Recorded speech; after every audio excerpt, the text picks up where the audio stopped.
आज हम देखेंगे क्लास 10th का chapter 9 some application of trigonometry. अब ये जो है इसमें इंट्रोडक्शन वीडियो भी करेंगे, इंट्रोडक्शन भी की भी बात करेंगे और फिर एक्सरसाइज की भी बात करेंगे। इस चैप्टर को समझने से पहले जो है हम कुछ चीज़ों को जान लेते हैं, जैसे कि ये रिलेटेड है थोड़ा बहुत 8 चैप्टर से। तो एक होता है हमारे पास PBP HHB, ठीक है। पंडित बद्री प्रसाद हर हर बोले, ठीक है। ये होता है साइन का फॉर्मूला, ये होता है कॉस का और ये होता है टेन का, ठीक है। फिर इसका ठीक उल्टा कर देंगे हम तो हमें मिल जाता है, जैसे कि साइन का उल्टा होता है कॉस, सॉरी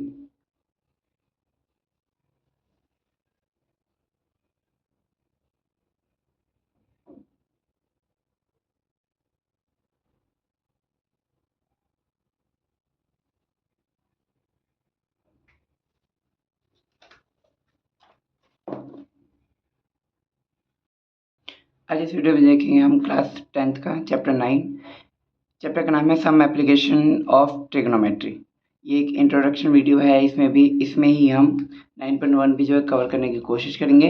अब इसके लिए ना हमारे पास कुछ चीज़ों को जानना ज़रूरी है जो कि 8 से रिलेटेड है। चैप्टर 8 में हमने पढ़ा था, ये एक फॉर्मूला पढ़ा था कि मतलब पंडित बद्री प्रसाद हर हर बोले, ठीक है। ये होता है साइन का फॉर्मूला, ये होता है कॉस का, ये होता है टेन का। साइन का उल्टा जो है कॉसेक होता है, कॉस का जो है सेक होता है, टेन का कॉट होता है। अभी होते क्या है, अब जैसे कि एक राइट एंगल ट्रायंगल ले लूँ मैं, ये 90 डिग्री होता है, ठीक है। अब अगर मैंने यहाँ पे थीटा रखा है, मान लीजिए मैं ये जैसे नाम हो गया ABC, मैं यहाँ से देख रहा हूँ, ठीक है, इस चीज़ को, तो मेरा एंगल ऐसे बनेगा। अब जो सामने वाला होता है वो होता है परपेंडिकुलर, नीचे क्या होता है बेस और इसको क्या बोलते हैं हाइपोटेनियस, ठीक है। तो ये अगर मैं साइन को देखूं, साइन का फॉर्मूला क्या है P परपेंडिकुलर अपॉन में बेस। वैसे अगर मैं यहाँ से देखने लगूंगा, ठीक है, एंगल चेंज हो गया, मान लीजिए यहाँ से देख रहा हूँ मैं, इसके हिसाब से परपेंडिकुलर मेरा ये हो जाएगा, ठीक है, ठीक है। अगर मैं यहाँ से देखूँ तो ये जो है बेस हो जाएगा मेरा, सॉरी परपेंडिकुलर बन जाएगा, और ये क्या हो जाएगा साथ वाली लाइन जो है बेस हो जाएगा। तो डिपेंड करता है कि हम ना कहाँ से देख रहे हैं, जहाँ से देखेंगे उसके हिसाब से जो है हमारा चेंज हो जाता है, ठीक है। इस चीज़ का ध्यान रखेंगे। अब इसके बाद जो है हमें कुछ चीज़ें समझनी है, जैसे कि इसकी वैल्यू भी यूज़ होगी, तो बाद में जब एक्सरसाइज करेंगे तो समझ में आ जाएगा। तो इसमें हमें कुछ चीज़ों को समझना है। एक समझना है कि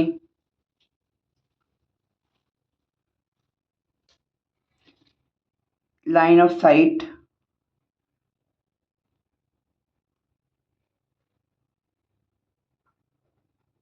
क्या होता है, फिर हॉरिजेंटल लाइन,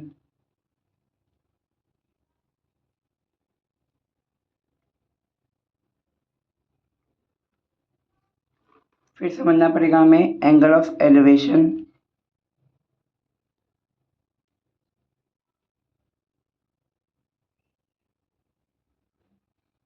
और फिर एंगल ऑफ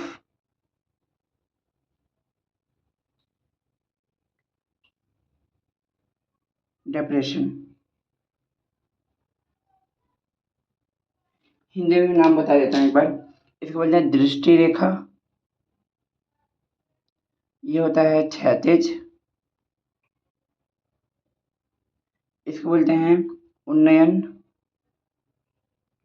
ये होता है अवनयन, ठीक है।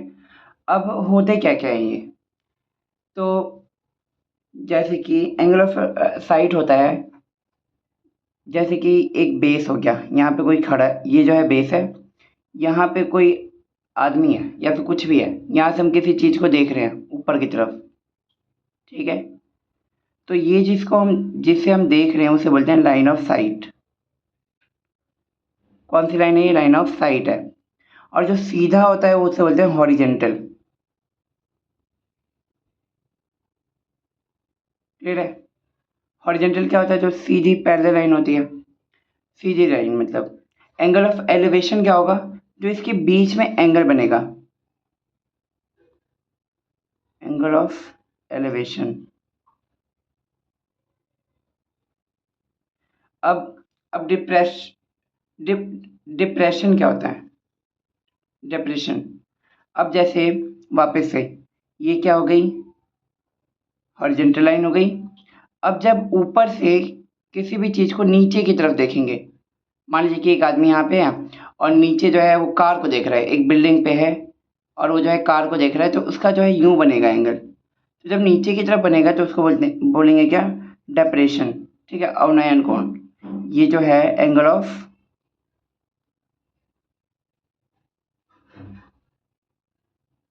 डेप्रेशन। अब जैसे कि ये लाइन जो है वो क्या है? लाइन ऑफ साइट है। ठीक है, और ये क्या है? हॉरिजेंटल लाइन है। ठीक है, अगर ये चीज़ें समझ में आ जाएंगी तो जो है एक्सरसाइज करना आसान हो जाएगा थोड़ा। अब आते हैं 9.1 एक्सरसाइज के ऊपर।